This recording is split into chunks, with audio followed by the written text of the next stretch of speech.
Hello ladies and gentlemen, Martin here, and today we're gonna start up this motor finally. In my last video I told y'all I broke the crank position sensor.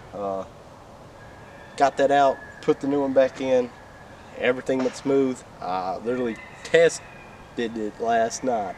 It turned over, but yeah, let's start this thing, and then I have some stuff to talk about the motor because there's some wishy-washy things that, you know, that can be happening. But yeah, so let's start her up. We have to give her a little bit of help with the gas, because I think this thing's probably almost out of gas, and it's been sitting for like a year and a half, so you know the gas ain't strong. So I think I just need to get some new gas and put it in it. But yeah, let's have her turn over.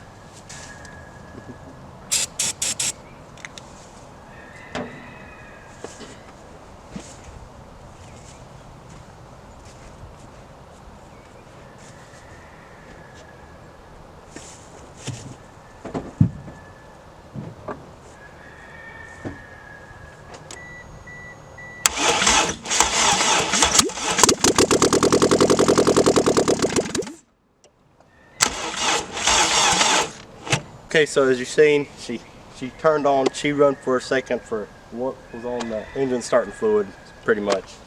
I think the gas is really just too weak. I did put some octane boost in it last night in the fuel tank, see if it would help it. It did run a little bit off the fuel pump just for a little while, so I think it just needs some good gas in her. But there's a slight problem.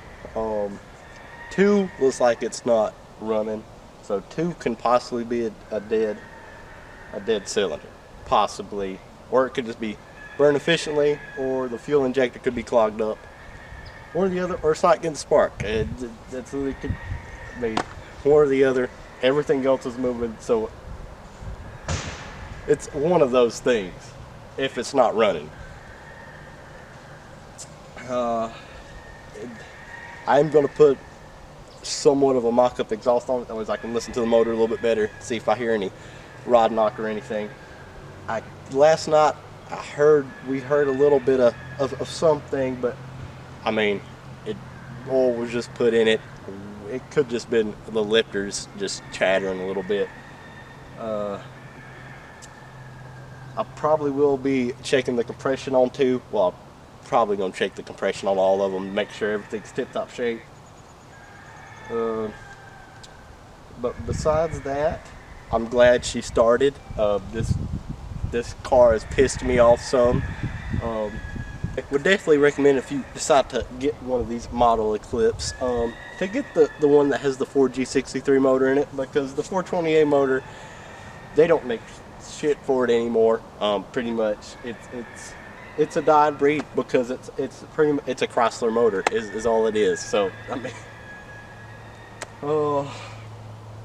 pretty much what's going to be happening next is this thing's going to get mega squirted once after I feel comfortable with 2 and make sure it don't have any rod knock, which I think it should just be the lifter settling, because like I said, oil was just put in it. I mean, oil has not been everywhere in the motor yet, so I mean, the lifters are probably chattering a little bit, more than likely.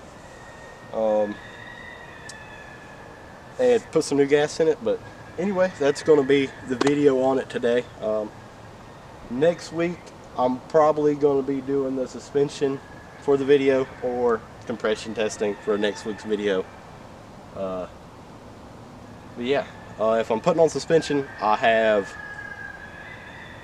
slotted and drilled rotors and new front axles to put in, rotors for all the way around, and yeah, that's if I do the suspension and put the suspension back in next week. But yeah, I'd like to thank you guys for watching. This has been fun, and I'll see you guys next time.